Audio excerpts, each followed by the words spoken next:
Assalamualaikum warahmatullahi wabarakatuh.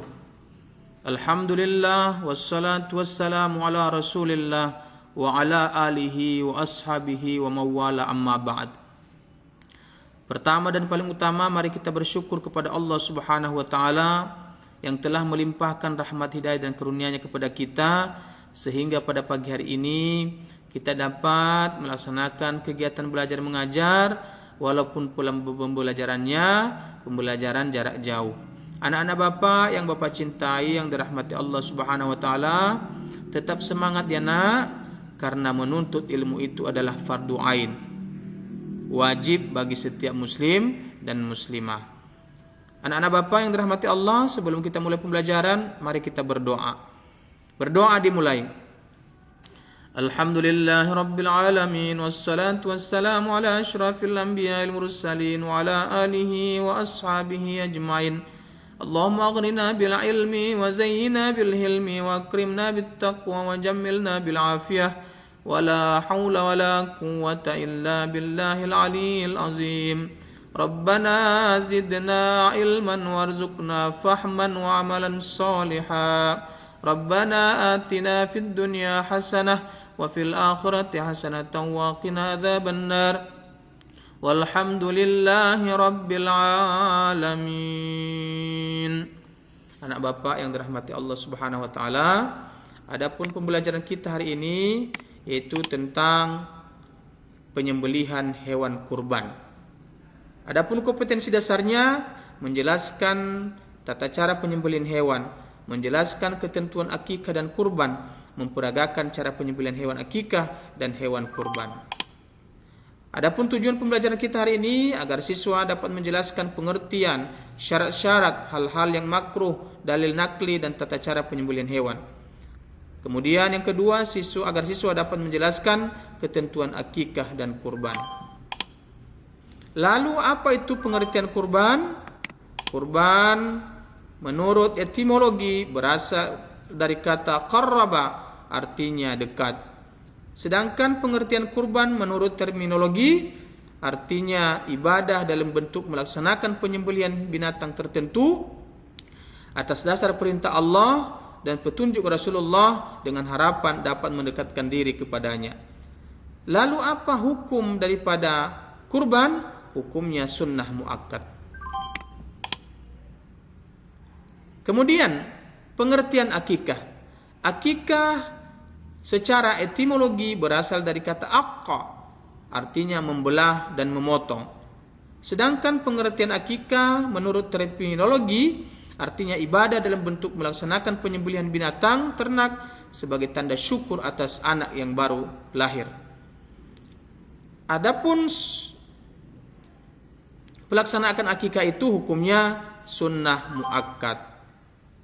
Anak-anak Bapak yang Bapak cintai dan yang dirahmati Allah Subhanahu wa taala.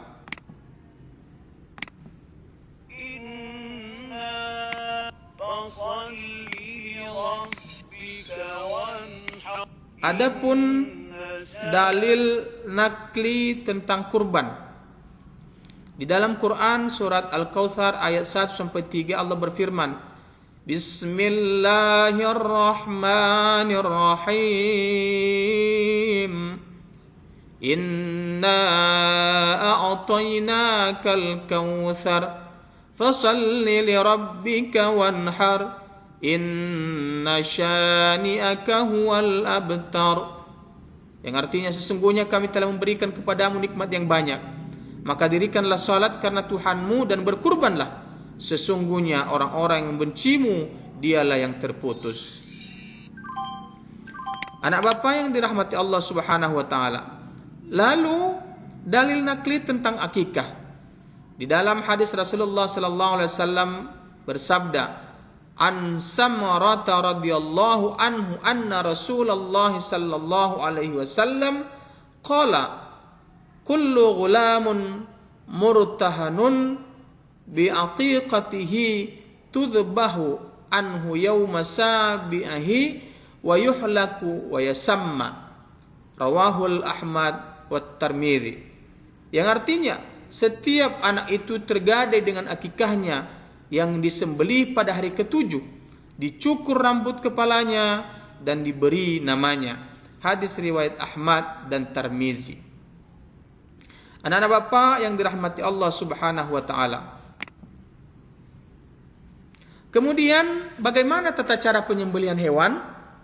Nah, penyembelihan hewan yang disyariatkan dalam ajaran Islam adalah penyembelihan yang memenuhi ketentuan-ketentuan sebagai berikut. Yang pertama, binatangnya dalam keadaan masih hidup dan merupakan binatang yang halal dimakan. Yang kedua, orang yang menyembelih membaca basmalah. Yang ketiga, alat yang digunakan tajam dan tidak terbuat dari tulang, kuku atau gigi. Dan yang terakhir, dilakukan pada urat leher sampai terputus saluran makanan, pernapasan dan 2 urat lehernya.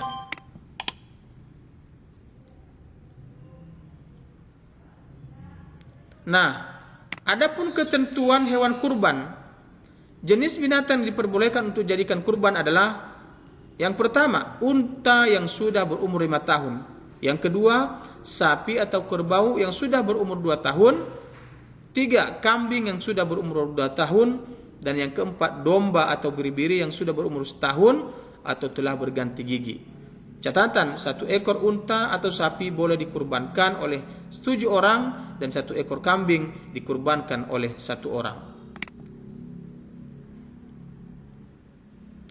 Di samping memenuhi ketentuan umur di atas, binatang-binatang itu juga harus memenuhi kriteria. Kriterianya sebagai berikut. Yang pertama, tanduknya tidak patah, tidak sakit atau tidak cacat, tidak dalam keadaan hamil, dan terakhir, tidak kurus kering. Anak bapak yang dirahmati Allah dan dicintai Allah Subhanahu wa taala. Adapun ketentuan akikah, ketentuan hewan yang disembelih untuk akikah adalah untuk anak laki-laki 2 ekor kambing atau domba, dan untuk anak perempuan cukup 1 ekor saja. Kemudian yang kedua, kambing atau domba itu harus dalam keadaan sehat, tidak kurus dan tidak cacat. Kambing atau domba itu sudah berumur 1 tahun lebih atau sudah pernah berganti gigi. Dengan catatan, akikah biasanya dilaksanakan pada hari ke-7 setelah kelahiran anak. Jika pada hari ke-7 tersebut seseorang belum mampu menyembelih akikah untuk anaknya, maka dilakukan sebelum anak dewasa.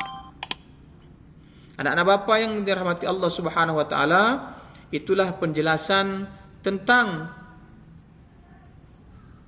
kurban dan akikah. Mudah-mudahan dapat kamu pahami bersama. Lalu sebentar lagi kita akan melaksanakan penyembelihan kurban. Silahkan nanti anak-anak Bapak meninjau langsung tentang bagaimana penyembelihan hewan kurban itu. Mudah-mudahan setelah kamu memahaminya, dapat kamu amalkan, dapat kamu pahami, karena dengan kita memahami dan mengamalkan apa yang telah kita pelajari, akan mendapatkan rahmat dan diberkahi oleh Allah Subhanahu wa taala. Demikianlah kita pembelajaran kita pada hari ini. Marilah kita tutup dengan mengucapkan alhamdulillahirabbil alamin. Wassalamualaikum warahmatullahi wabarakatuh.